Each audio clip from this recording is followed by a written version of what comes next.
Hello, Sister Goons. My name is Alex, and welcome to a new Let's Play. And today we're doing Pokemon Leaf Green, as you can no doubt tell from the corner. Now, right off the bat, I just wanted to point out that, yes, there's no actual game audio for, I'll say, about 7 videos. So, funny story about that. When I got my new laptop, I thought, oh, I can just start recording my videos without any problem. Turns out there was a lot of problems. The main one being audio issues, because there were points where it felt like there was barely any sound coming from the game. So, I decided, you know what? Well, instead of just starting over because I was already too deep into the game, I was like, okay, you know what? Screw it. I'm just going to do what we got because no way I'm going to go that far to like, make, what's the word I'm looking for? There's no way I'm going to spend that much time again doing what I did just so I could get back to where I was earlier, I guess. But anyway, so yeah, this is Leaf Green, which was released on the Switch eShop, which thank fucking God, okay? Because I'm gonna be real. If it was released on the goddamn Switch online services, I would have been fucking livid, okay? I would have been livid.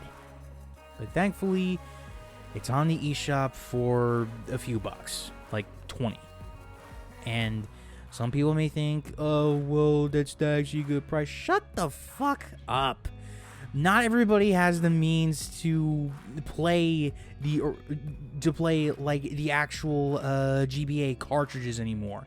Most people don't even have it or can't even afford it. Like, have you seen when an actual GBA cartridge these days goes for? Like several $100.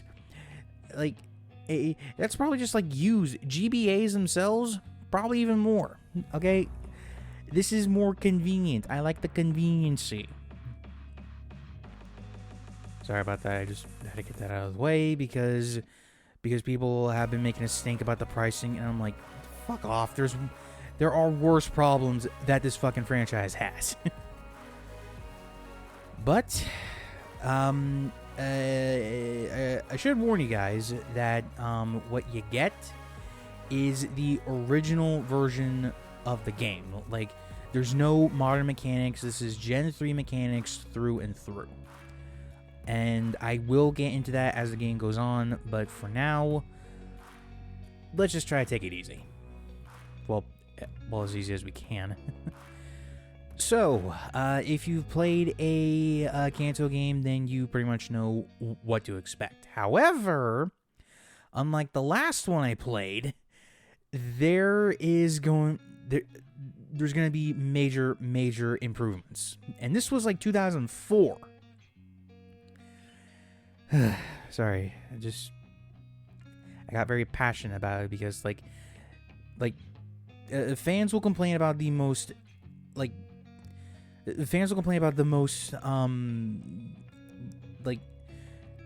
the words, damn it. They will complain about the most insignificant stuff, like the pricing of older games. But I would say there's more like, damn it. You know what? I'm just gonna drop the subject before I just fucking, get myself into any more trouble. So, as we were about to leave Pallet Town, Professor Oak decided to drag us into his lab so we can get a starter Pokemon.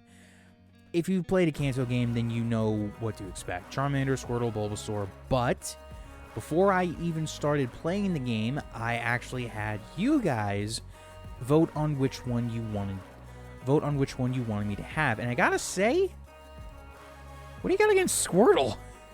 Like, Like, what did Squirtle ever do to you guys? But Bulbasaur did come in second place though, but Charmander won by a fucking landslide. So Charmander is gonna be the starter, but little something that I did here is that I want my Pokemon to be kind of useful, I guess. Well, I guess it's the right word, but I don't really know. But anyway, so basically what I do is that I like to save and then pick pick the Pokemon so I can check the nature, because natures actually affect your Pokemon stats. I want to say that it was Gen 3 that actually introduced this idea, but I don't know for sure if it. I think it did, because Gen 3 introduced a fair amount of things. Like, I think it introduced natures, but I know for a fact that it introduced Pokemon abilities, like for example, levitate. You know, like some Pokemon are just like hovering off the ground, and so like ground type moves don't affect them. You know, so levitate makes sense for them, but you know. Anyway, so now we're in the tutorial battle, which is basically just here to get you used to. Basically, just here to get you used to the new mechanics. You can War of Attrition this thing. But just as a precaution, I recommend snatching the potion from your mailbox in the beginning of the game, just in case. But hey, like, if you don't use it, that's like a free healing item that you can have almost off rip. But yeah, really. But really, like, this is just down to who gets the most hits off, who gets the most critical hits, you know, things like that. And I believe you're always guaranteed to have a level up during this first match. But your Pokemon do not start out with their elemental moves. They gotta work up for that. For Charmander, I believe at level 7 he will learn Ember, which will burn almost everything in the Viridian Forest, which we will get to later. But, you know.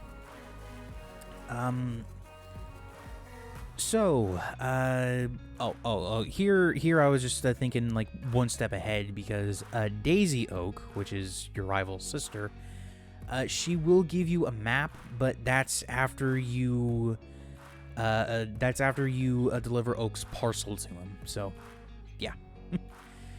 Now, something that I am gonna do is that I am gonna leave some new Pokemon encounters in, and maybe specific trainer fights if I think that the video isn't quite long enough, because I don't want to pad this playthrough out any longer than necessary. But yeah, you know. But also, look at this. Look at this. I can battle a Pokemon and I gain experience. Fuck you, let's go. I'm still not over that. I'm still not over the Let's Go games and how they fucking screwed up the basic Pokemon formula, all for the sake of making it feel like Pokemon Go. That fucking sucks. Anyway. So just like any other Kanto game, we gotta head to Viridian City, and I did decide to keep the Pokemon Center in here for this one because, I may as well show it off at least once. But I will try my best to edit out any future visits. But with that said, we are pretty much here to go to the Pokemart so we can nab Oak's parcel. I think there was a rumor back in Gen 1 about it being for a Mew glitch, but I don't really know for sure. I do believe there is still a glitch for Mew in LeafGreen, but I'm not too sure on that. I'm not too sure. Sorry about that. But yeah. This is your typical Pokemon affair, but actually I should probably get into some of the some of my history with the game actually. So LeafGreen, Fire Red, and Emerald were actually some of my first games ever. I remember getting these bad boys for Christmas of, I want to say it was 2004, but I want to say it was 2005. I'm not too sure on that. But anyway, these were a Christmas present for me. So, and like, I was one of those dumb kids back then who thought that my starter could be almost anything.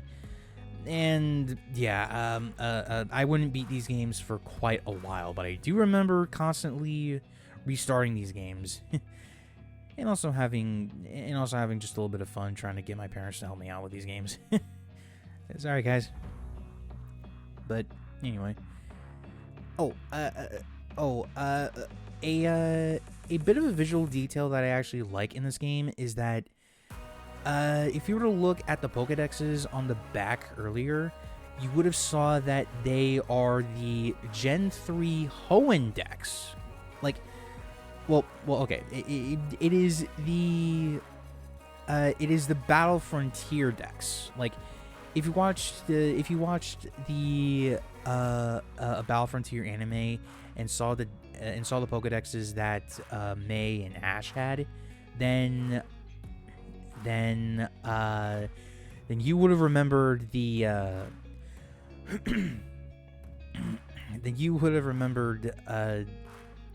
that particular Pokedex. I mean, I even had a toy of it when I was little. But anyway, so now that we got our decks, we can head on out and we can go to the Viridian Forest now and continue our journey. But that will just be a few minutes, though, because, you know, we walk pretty damn slow, which, you know, not that big of a complaint. This was Generation 3, so there was still a fair amount of limitations for the Game Boy Advanced. Now, but we also got to deal with this guy here.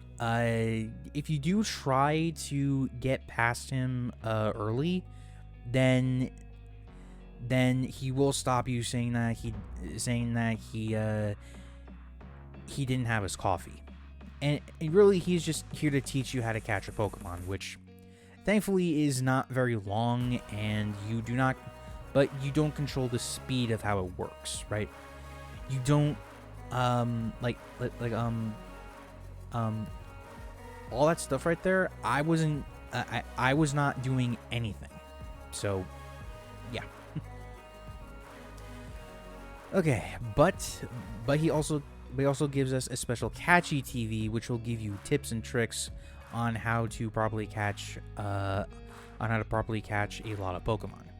Now, since I started with Charmander, I am essentially playing on the game's hard mode, but this is why we get more Pokemon and why your starter cannot reasonably take care of everything in its way. So what I'm going to do first is that I'm going to head up Route 2 and through Viridian Forest to catch two particular Pokemon that we will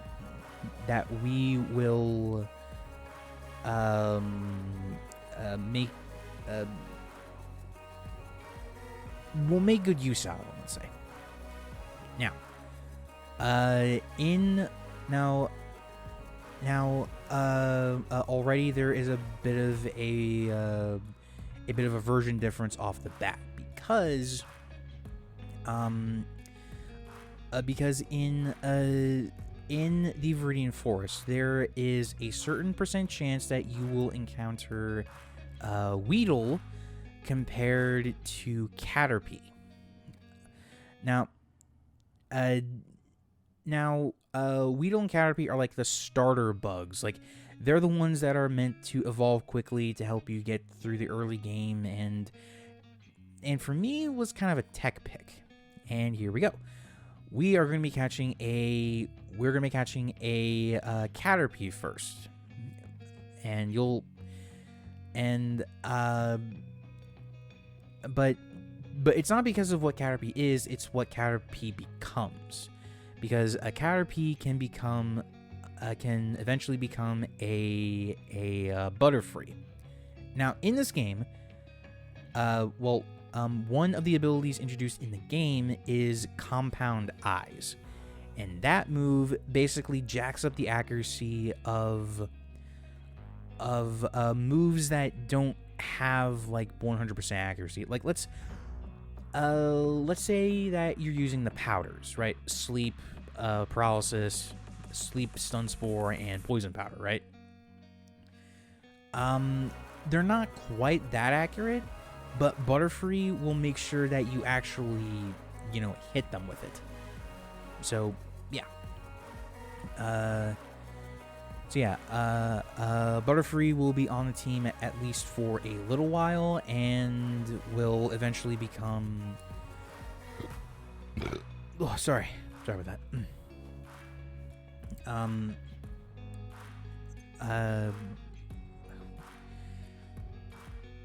What was I talking about again? Sorry. Basically, right. So, essentially, a Butterfree is going to be a tech option for the team, mainly for capturing, because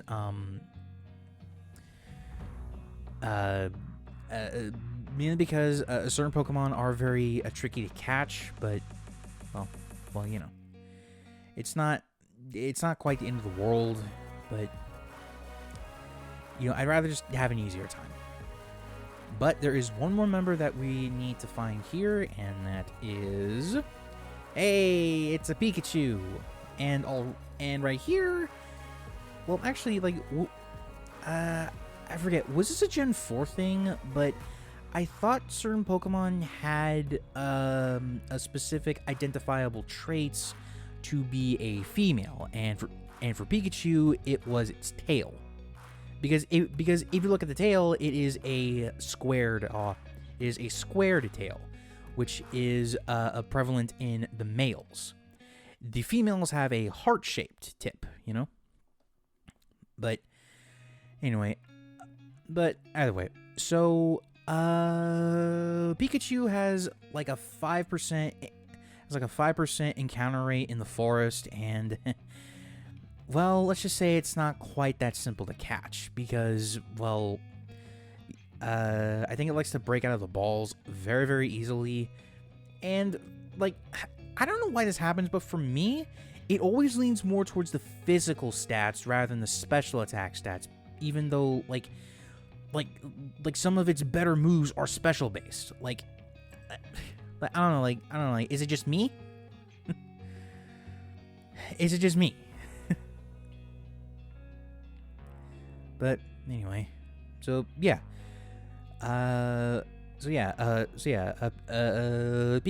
is the third and final Pokemon that we will be catching for the video, because, well, I kind of thought that it went on for